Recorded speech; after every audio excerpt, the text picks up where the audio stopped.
YouTube lag. Hey everybody, welcome back to the Ohio Small Business Spotlight, where every single week we do our very best to lift up a small business entrepreneur to you, our community, because we know that when businesses do better, the community does better.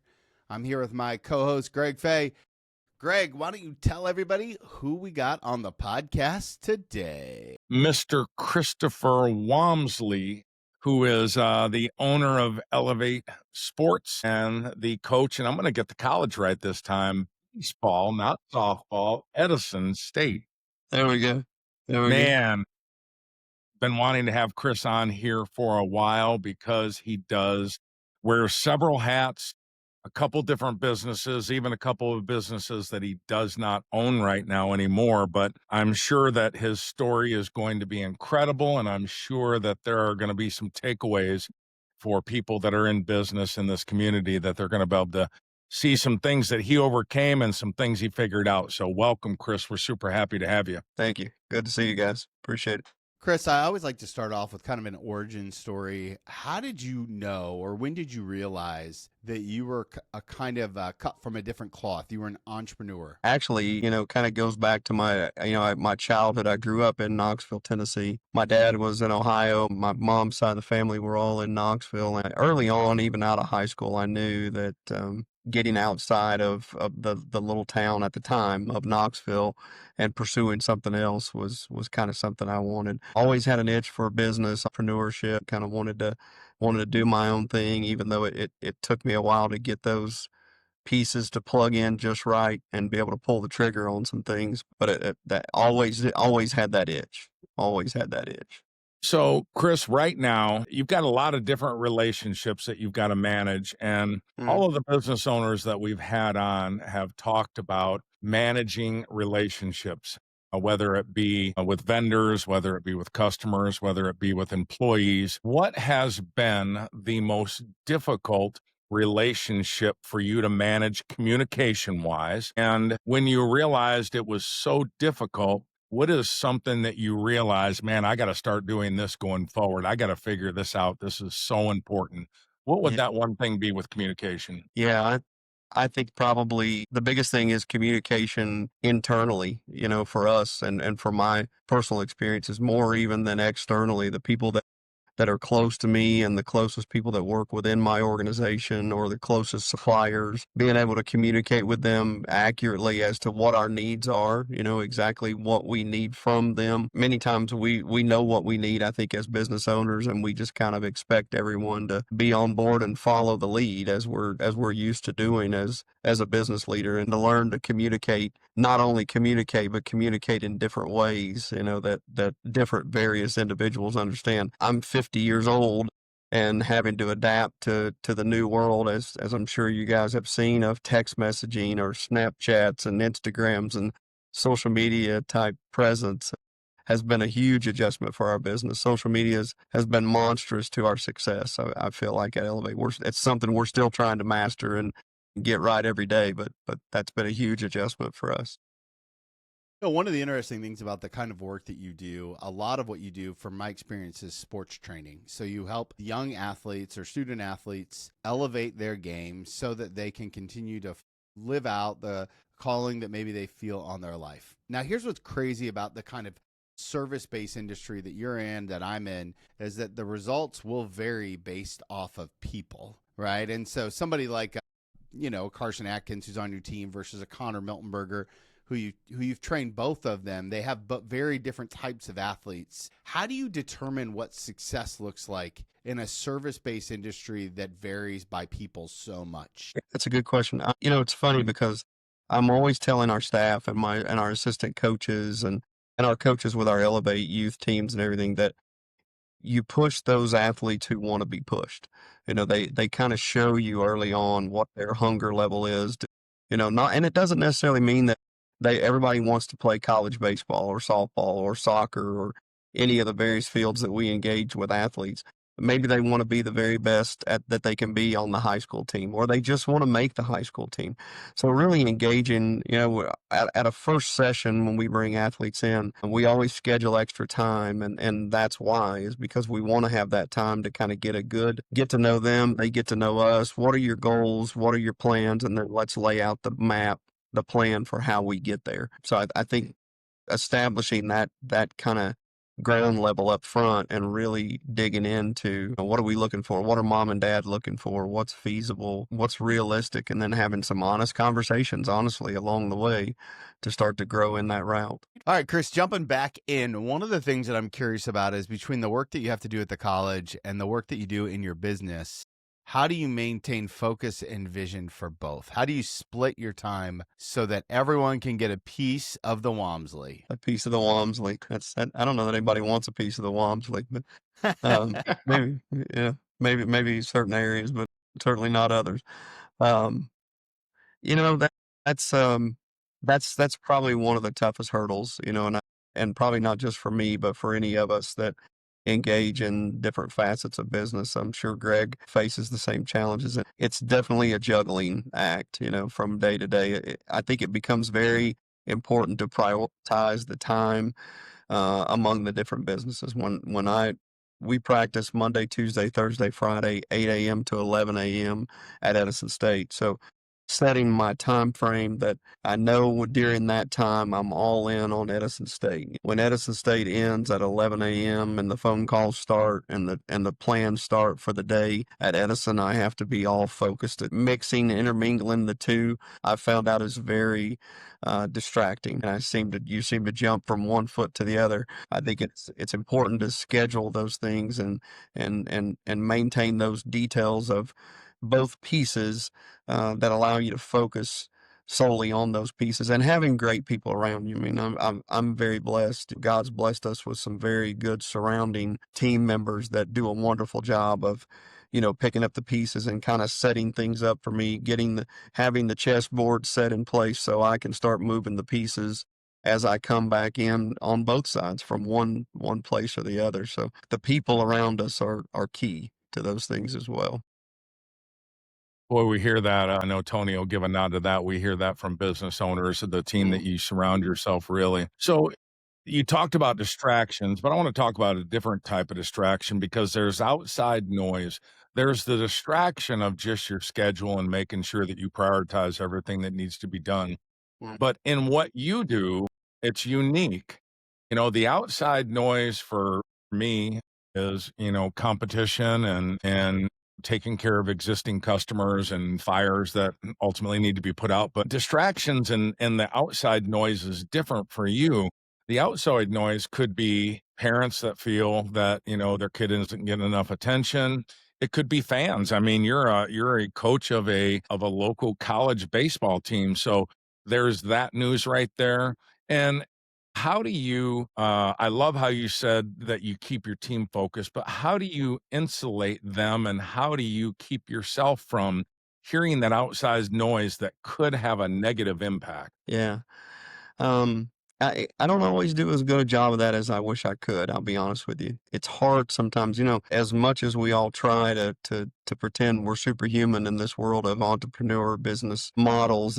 It becomes tough to keep that armor on at all times. But, probably more than anything, again, my faith is a very big part of what leads me through my days, and having the ability to lean on just my personal relationship in that realm, as well as those kind of people I surround myself with, whether it be like-minded coaches or like-minded business people that I can have a chance to talk to and bounce ideas off of or face challenges with. I always try I use a quote a lot that I heard from a pastor at a conference I was at, and he made the point of other people's opinion of you is none of your business. And man, for some reason that really resonated with me and has stuck with me for a number of years now. And it's something I try to keep in my spirit on a daily basis. Like, as much as I'm very much a pleaser, I'm a fixer.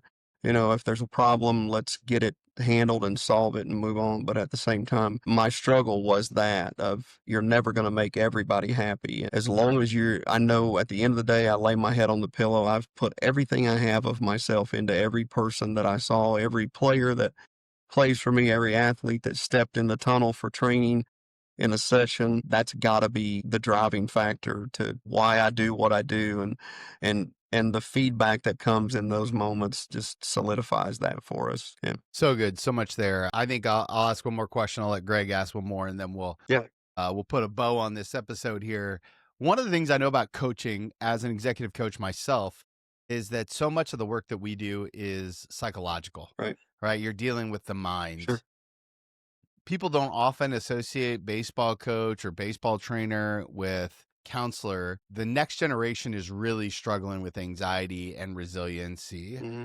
How do you build that into a training process that produces next level leaders? Yeah, both in the Elevate process and in our coaching process at the college level, that's become a big piece of what we do because, as you mentioned, there's so much, whether it be ADHD or learning disorders or things that now we have to kind of be sensitive to and understand. Everybody learns at a different pace and on a different level. We really take a lot of time on the pieces outside. So at Elevate, while we have the training process and we have the kids who come in, they spend a half an hour with us. We also have those sessions where we have open house days or we have camps and clinics and different things that we allow them to come in and kind of get to see us and know us on a more personal basis. And we have kids right now.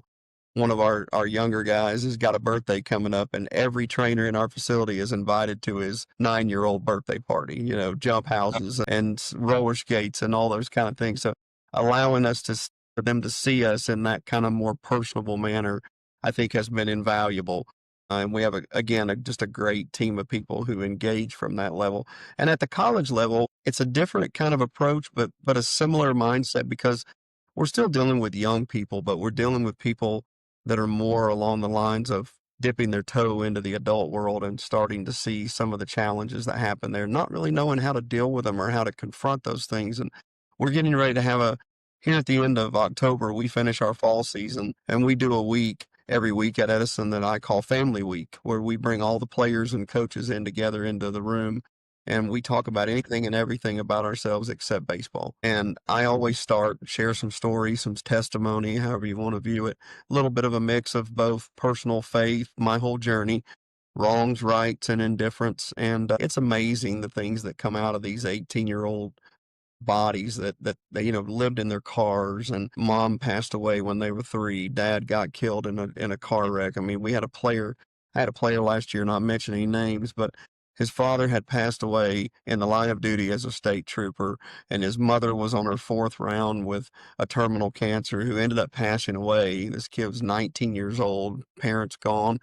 So, being able to pull things around each other in that group and really embrace the family model of what we want to do is something we take very seriously at Edison and at Elevate. I mean, we call our training staff and everyone that's a part of our Elevate process, our Elevate family. And I mean it. I'm very serious about it. They know that. I think if you ask any of them, they would tell you, if they need something, they know we're there. And I think, the old adage, nobody cares how much you know until they know how much you care.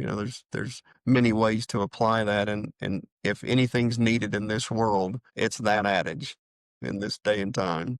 Well, I'll make an observation for my last question. Number one, Tony, that was a great question, but I'll make an observation here. I see the Tennessee Volunteers represented and I see the Michigan Marines represented, but I don't see the Ohio State Buckeyes represented anywhere there. That's Tony's screen. That's just a side note, not part of the. It's up there. It's up there in the corner. You just can't see it because I have what they call mood lighting. Yeah. So, Krista, you affirmed. I can only imagine if your team, your players, your parents were sitting there. I bet you there'd be a lot of head nodding going on with what you said.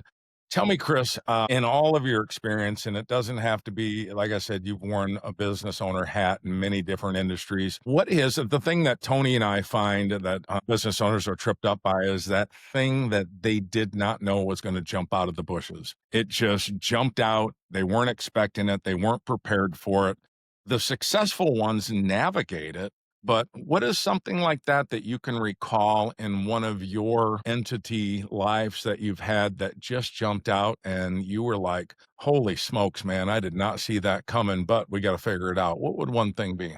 Yeah, it's funny and it might sound odd, but I was just talking to my wife about this the other night, that it's funny that one of the biggest challenges that I remember feeling, having, or whether it was just a time period, and in some cases, I don't know if we'll ever get through it with certain sections of society, but when we started to, and I use the word success very mildly, we strive every day to be better, and we've got a long way to go. But when we started to have success, I almost felt like there was more pushback and more of an attack mentality coming at us from some people in the communities than when we were struggling and we were grinding for everything. When it was just me, all of a sudden we've gotten busy, and we see around 150 kids a week at the facility. And when it was only 50 kids a week, it was me and one other trainer, everyone seemed to be much more understanding, much more accommodating. As you've gotten bigger and as you've gotten better at what you do and you've turned out some results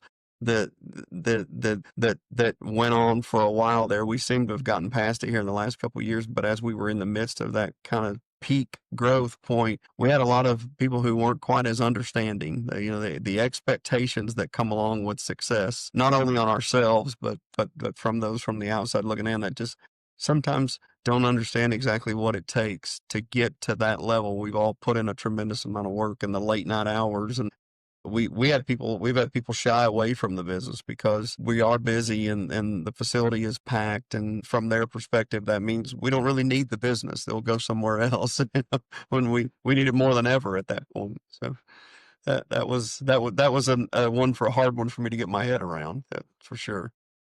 So good. So good. Let me ask you this. One of the questions that we love to ask people, it always catches people off guard. But what are three companies in Southwest Ohio that you think should be on the podcast? Three companies. Like three companies that you love, that you want to champion, that you're like, yes, these are my people. I would say, in the from a trades industry, construction industry, B&E Mechanical. B&E Mechanical. Ben Hood owns B&E Mechanical, one of the most quality individuals I believe I've ever met in my life. Love that. Let's see. Gosh, you caught me off guard with that one. Let me think. Always does. Nobody ever listens to a podcast before their guest. That's for sure, because we ask it every week. There's so many. All the contacts. I mean, the wonderful Greg Fay sitting here, of course. That's one of my favorite. He was already on. You can't say him. It's fine. Okay, just give us one more.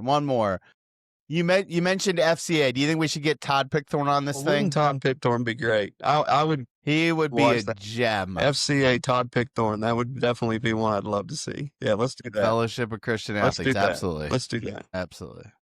Yeah. As always, Chris, thank you for being an absolute gem today. Thank you for your heart for our community and for the next generation. It's guys like you that make the world spin. And so thank you. And thank you to all of our listeners and subscribers. Make sure you hit that subscribe button on our YouTube channel and join us next week as we continue to talk with business owners who lift up our community, because we believe as the business gets better, the community gets better. So until next week, we'll see you guys really soon. Thank you. Appreciate it. Great job, Chris. Thank you.